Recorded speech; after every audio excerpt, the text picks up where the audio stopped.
Hello and welcome to the Back Nine Report.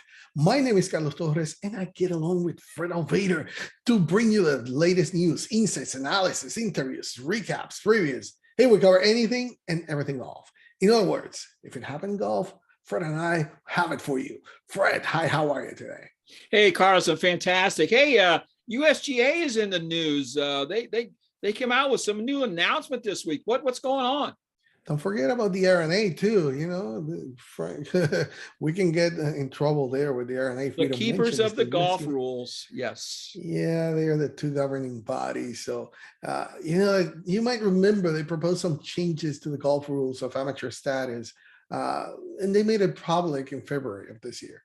Modernized rules were published today by the RNA and the USGA, but they will come into effect in January 1st, 2022, bringing in big changes to prices and sponsorship. Now, that was following a lengthy consultation with and feedback from golfers and the golf industry. So now the updated rules features modifications to proposals, particularly regarding prices.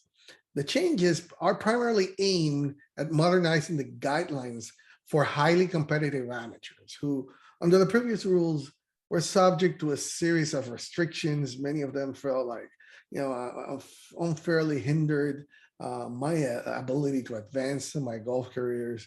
Many argued also that the old rules, which placed tight restrictions in any form of golf-related financial gain, they made it difficult for competitors to afford life in the often costly world of elite amateur golf.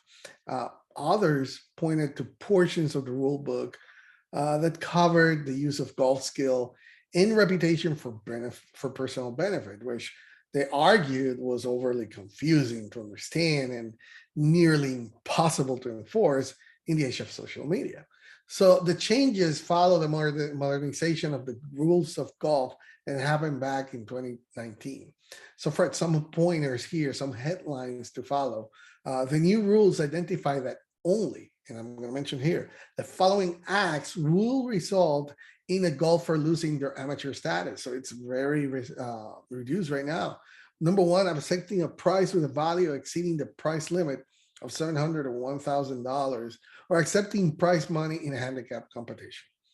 Playing as a professional, or accepting payment for giving instruction, although all current exceptions still apply, such as coaching at educational institutions and assisting with approved programs.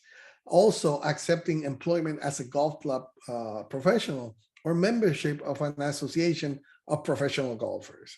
To achieve this simplified approach, the following key changes have been introduced. So firstly, you have to distinguish between what is scratch and handicap competitions in terms of the prices that may be accepted.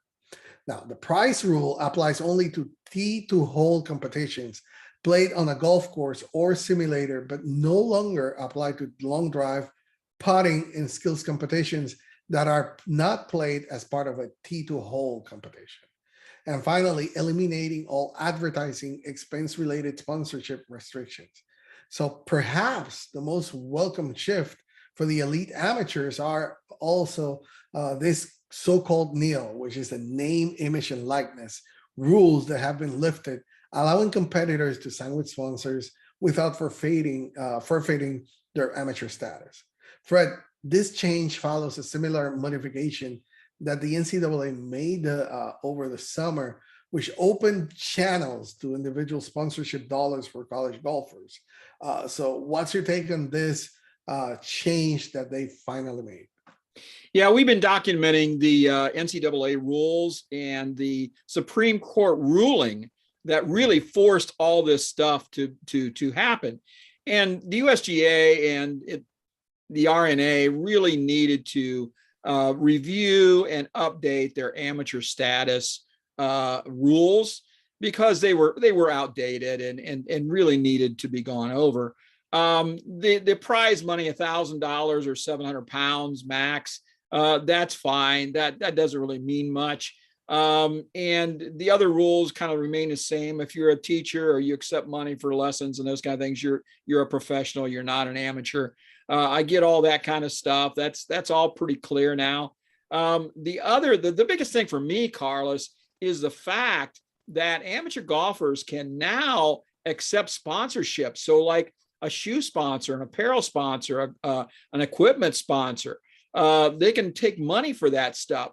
They can make appearances and get paid, from a sponsor making an appearance or something like that for a TaylorMade or a Titleist or an Adidas or somebody.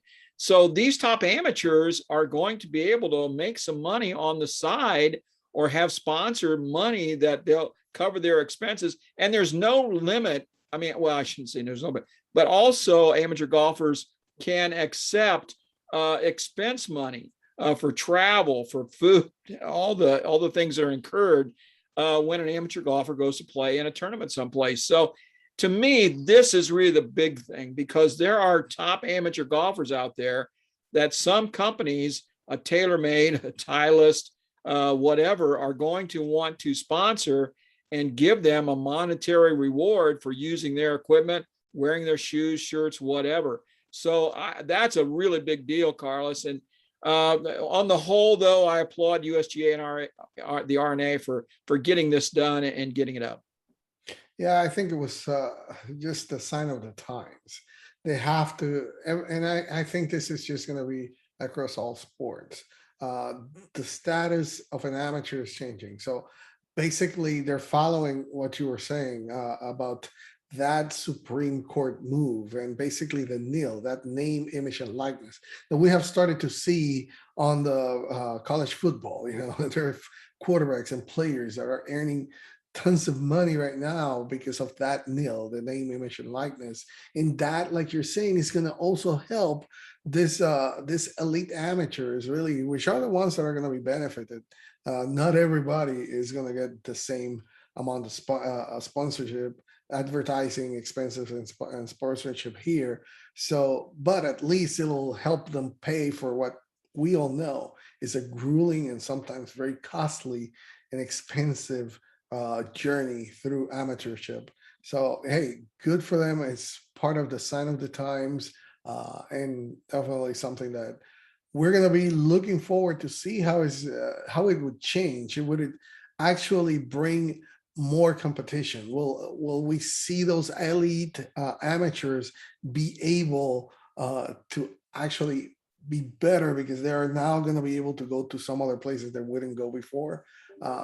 I don't know what change you think or could we expect from the actual amateur golfing in the future?